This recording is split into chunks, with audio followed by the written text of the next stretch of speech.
Shalom, selamat sore Bapak Ibu, Saudara yang dikasihi Tuhan Yesus Kristus. Selamat kita berjumpa kembali dalam renungan sore hari ini.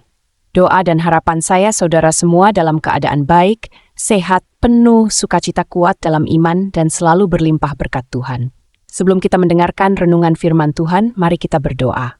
Bapa, dalam nama Tuhan Yesus Kristus, Tuhan dan Allah kami yang hidup dan berkuasa, kami mengucap syukur untuk penyertaan dan pimpinan Tuhan sepanjang hari ini. Oleh kuasa dan pertolongan Tuhan, kami dapat melalui semuanya. Kembali saat ini kami mau mendengarkan sabda firman-Mu, urapilah kami Tuhan, supaya kami mengerti dan sungguh mentaati apa yang menjadi kehendak-Mu. Dalam nama Tuhan Yesus kami berdoa, haleluya, amin. Firman Tuhan sore ini terdapat di dalam Lukas 21 ayat 5-11.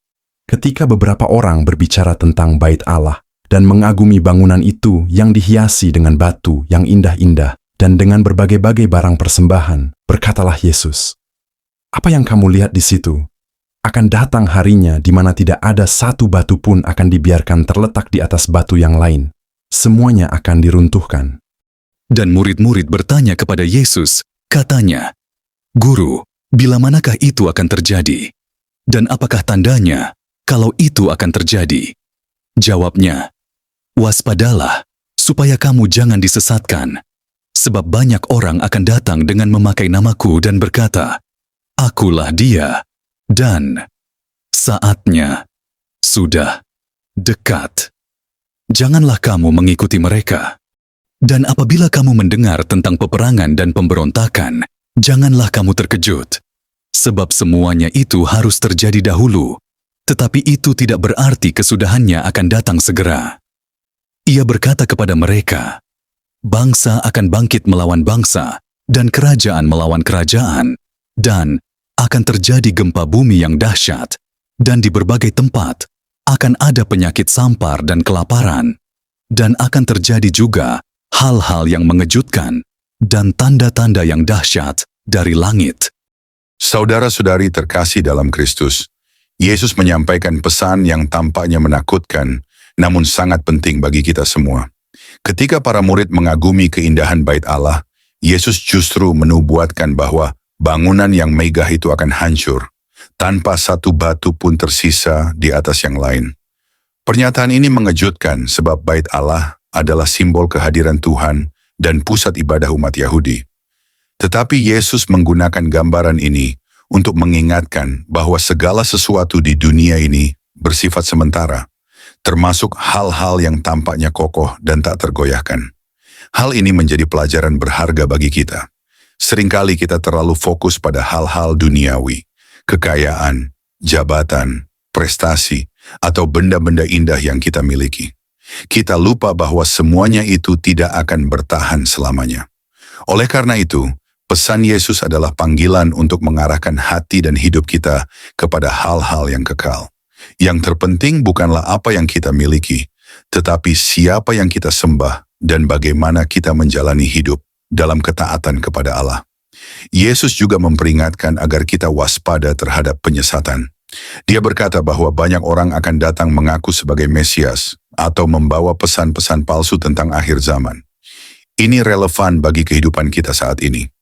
Dalam dunia yang dipenuhi informasi dan ajaran yang saling bertentangan, kita harus berhati-hati agar tidak terjebak dalam kebohongan atau ilusi yang menjauhkan kita dari kebenaran Allah.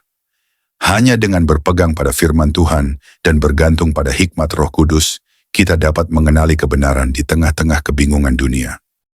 Lebih lanjut, Yesus menggambarkan bahwa sebelum kesudahannya tiba, akan ada banyak tanda-tanda yang mengganggu dan menakutkan, peperangan, pemberontakan, bencana alam, kelaparan, dan wabah penyakit. Namun Yesus menegaskan bahwa semua ini bukan akhir dari segalanya. Ini menguatkan kita untuk tidak hidup dalam ketakutan, melainkan dalam pengharapan. Bencana dan kekacauan adalah bagian dari perjalanan dunia yang berdosa, tetapi Tuhan memegang kendali atas segalanya. Tanda-tanda ini juga menjadi panggilan bagi kita untuk bertobat dan memperbaiki hidup. Kekacauan di dunia ini mengingatkan bahwa kita membutuhkan Tuhan. Saat kita melihat penderitaan dan kesulitan, kita diingatkan akan pentingnya hidup beriman dan setia kepadanya. Kita tidak dipanggil untuk bersikap pasif atau putus asa, melainkan untuk terus bekerja, berdoa, dan menjadi saksi kasih Allah di tengah dunia yang gelap. Dalam semua ini, Yesus mengingatkan agar kita berjaga-jaga.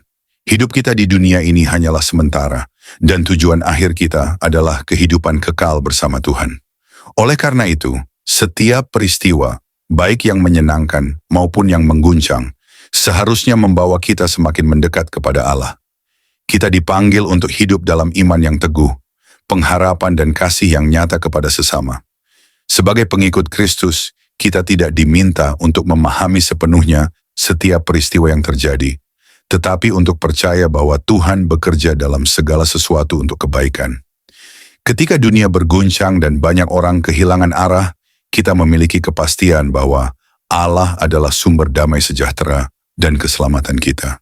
Mari kita tetap setia dan terus berharap padanya. Dalam Lukas 21 ayat 5-11, Yesus menggambarkan berbagai bencana yang akan terjadi sebelum akhir zaman, seperti gempa bumi, kelaparan, wabah penyakit, dan peperangan. Tanda-tanda ini bukan hanya peristiwa yang menakutkan, tetapi juga memiliki pesan rohani yang mendalam bagi kita semua. Bencana adalah pengingat bahwa dunia ini sementara dan rentan. Hal-hal yang sering kita andalkan, keindahan, kekayaan, atau kekuatan manusia, bisa runtuh dalam sekejap. Ketika kita dihadapkan pada kehancuran atau penderitaan, itu adalah undangan dari Tuhan untuk melihat kembali hidup kita, bertobat, dan memperbaiki hubungan dengannya. Tuhan menggunakan berbagai cara untuk menarik perhatian umatnya, termasuk melalui situasi sulit. Seperti yang sering terlihat dalam Alkitab, ketika umat Israel menghadapi krisis, mereka diingatkan untuk berbalik kepada Tuhan. Dalam kehidupan kita, bencana bisa menjadi momen refleksi untuk menanyakan, apakah saya sudah hidup sesuai kehendak Tuhan? Apakah ada dosa yang perlu saya akui dan tinggalkan? Namun pesan Yesus tidak berhenti pada panggilan untuk bertobat. Dia juga memberikan pengharapan. Semua kekacauan yang terjadi di dunia ini bukanlah akhir, tetapi bagian dari rencana Allah yang lebih besar. Kita dipanggil untuk tidak hidup dalam ketakutan, melainkan dalam keyakinan bahwa Tuhan tetap memegang kendali. Oleh karena itu, setiap kali kita mendengar atau mengalami bencana, baik secara global maupun pribadi, kita harus menjadikannya kesempatan untuk merenungkan hidup kita, kembali kepada Tuhan dengan hati yang hancur, dan mempercayai bahwa dalam Kristus ada pengampunan, pemulihan, dan pengharapan yang tidak tergoyahkan. Sebelum kita mengakhiri renungan firman Tuhan, mari kita berdoa Bapa Surgawi yang penuh kasih. Kami datang di hadapan-Mu dengan hati yang penuh syukur atas kesempatan yang Engkau berikan untuk merenungkan firman-Mu yang hidup. Terima kasih Tuhan, karena melalui sabda-Mu kami diperbaharui, disegarkan, dan diberdayakan untuk terus berjalan dalam jalan yang benar. Engkau adalah sumber kehidupan kami, dan hanya dengan pertolongan-Mu kami dapat bertumbuh dalam iman dan kasih. Kami bersyukur, karena melalui renungan hari ini, kami kembali diingatkan akan kebenaran-kebenaran firman-Mu yang penuh kuasa. Kami menyadari ya Tuhan, bahwa hidup kami tanpa Engkau adalah kosong dan hampa. Oleh karena itu kami berdoa agar firman-Mu yang telah kami dengar dapat tertanam dengan kuat di dalam hati kami, dan menjadi pelita yang menerangi langkah kami setiap hari. Semoga kami tidak hanya menjadi pendengar firman, tetapi juga pelaku firman yang setia, yang menghidupi segala ajaran-Mu dalam tindakan dan perkataan. Tuhan, kami menyadari bahwa tanpa kasih dan pertolongan-Mu, kami tidak mampu berbuat apa-apa. Kami berdoa agar Engkau terus menuntun kami dengan Roh Kudus-Mu, yang akan mengingatkan kami akan segala kebenaran dan memberikan kekuatan untuk melakukannya. Dalam setiap tantangan hidup, ajar kami untuk tidak mengandalkan kekuatan sendiri, tetapi selalu bersandar pada tangan-Mu yang kuat dan penuh kasih. Ampuni kami, Tuhan, apabila kami telah gagal dalam menjalani hidup sesuai dengan kehendak-Mu. Ampuni kami atas dosa dan kelalaian kami, dan beri kami hati yang penuh kerendahan untuk senantiasa berbalik kepadamu. Kami ingin hidup dalam pertobatan sejati, memperbaharui pikiran dan sikap kami agar lebih serupa dengan Kristus. Kami juga berdoa bagi saudara-saudara kami yang sedang mengalami pergumulan, baik dalam kesehatan, pekerjaan, keluarga, maupun dalam kehidupan rohani mereka. Tuhan, Engkau tahu setiap kebutuhan dan penderitaan mereka. Kami memohon agar Engkau menguatkan mereka, memberikan penghiburan, dan menuntun mereka keluar dari setiap kesulitan. Semoga mereka merasakan kasih dan penyertaan-Mu yang tidak pernah meninggalkan mereka. Tuhan, kami menyerahkan seluruh hidup kami ke dalam tangan-Mu. Kami percaya bahwa Engkau adalah gembala yang baik, yang akan memimpin kami menuju padang rumput yang hijau dan air yang tenang. Kami menyerahkan setiap langkah hidup kami kepada-Mu, dan kami percaya bahwa Engkau akan menyertai kami, memberi kami damai sejahtera, dan menuntun kami pada kemenangan yang Engkau sediakan.